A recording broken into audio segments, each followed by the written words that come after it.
از جانب مسئولین بخش کار با جوانان و ورزش شهری پنجکند و شعبه معارف شهر همچنان با اشتراک نماینده شورای ولایتی حرکت جمعیتی وحدت ملی و احیای تاجیکستان سرمحرر هفته‌نامه شعله امید میرزا اعظم مقصودوف و شاعر جوان نسیم بک قربانزاده بخشیده به روز وحدت ملی در قسم نظامی 05170 وزارت مدافع جمهوری تاجیکستان در شهر پنجکند با مقصد از نزدیک آشنا کردیدن جوانان از خدمت در صف قوه‌های مسلح و همچنان با مقصد تبریک نمودن سربازان و افسران با روز وحدت ملی واخوره دایر گردید. واخوره را مدیر بخش کار با جوانان و ورزش نزد مقامات اجرایی حکومت دولتی شهر پنجکند بابای فیروز آغاز بخشیده. پس آن نماینده شورای ولایتی حرکت جمعیتی وحدت ملی و احیای تاجیکستان سرمحرر هفته‌نامه شعله امید میرزا اعظم مقصودوف سربازان و افسران را مردان شجاع وطن خوانده و با روز وحدت ملی و جشن بزرگ ملت 30 سالگی استقلالیت دولتی جمهوری تاجیکستان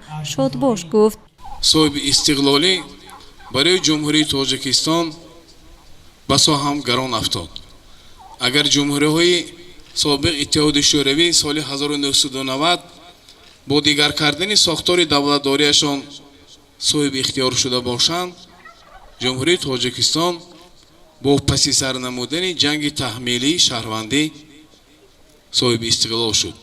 اگر این را ما در مثال ارتش ملی گوییم، ارتش ملی ما بعد برهم خوردن دولت ابرقدرت شوروی در زمین یک قسم حربی در ناحیه عینی تأسیس یافته بود و امروز این ارتش ما به چگونه یک ارتش پراقتدار تبدیل یافته است و سربازان و افسران و از جمله شما آماده هستید با چگونه قیمتی که نباشد منفعت ملی خودمان را سرزمین ما را از دست دشمنان داخلی و بیرونه حفظ کنید.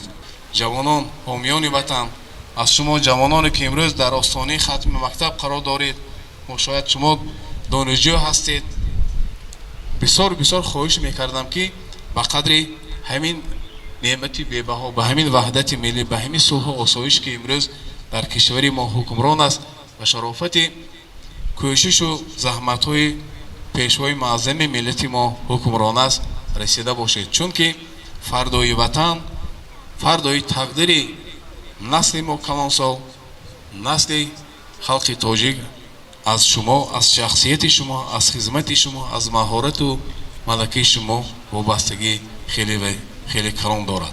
و از جانب مقامات اجرایی حکومت دولتی شهر پنجکند بهر بالید خاطری سربازان برنامه کنسرتی پیشکش گردیده و با اسکران قسم حربی 05170 از جانب بخش کار با جوانان و ورزش شهر توپ و والیبال تقدیم گردید. پس از آن از دیدبانگاه سرعزم قسم حربی 0203 قشون‌های سرحدی کمیته دولتی امنیت ملی جمهوری تاجیکستان در شهر پنجکند دیدن نمودند و مهمانان را رئیس جماعت همراهی نموده و این دیداربینی با سلام حربی کماندری دسته آغاز بخشید.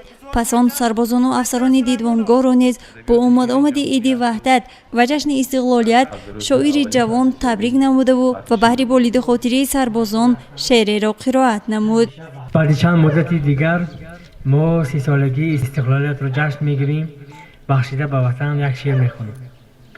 خامه گیرم بر کف ز پی کاری وطن، همچو سرحدانم فرد بیداری وطن. ز گرفتاری دل به گرفتاری گل، که گرفتاری گلم که گرفتاری وطن. با دلم از غم او سوزن در مانده است، میکنش از دل خود ز توی خاری وطن.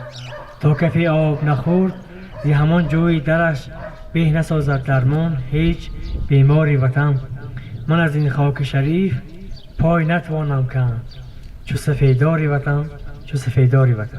باید تاکید نمود که ضمن واخوره مسئولین جهتی بلند برداشتن حس وطن دوستی و افتخار ملی جوانان، جلب آنها به خدمت حربی، تربیت درست و گرامی داشتن ارزش‌های ملی، صادق بودن به وطن و حفظ مرز و بوم کشور سخنرانی نموده. در ملاقات ولنتیاران بخش کار با جوانان نیز فعالانه شرکت نموده با سربازان بازی والیبال را براه ماندند. در آخر از جانب مسئولین به سربازان و افسران دیدبانگاه مذکور لوازمات ورزشی سپرده شده برنامه فرهنگی برگزار گردید. گزارش مرتبه رحمانوه و خیام جورایف برای برنامه اطلاعاتی پیغام.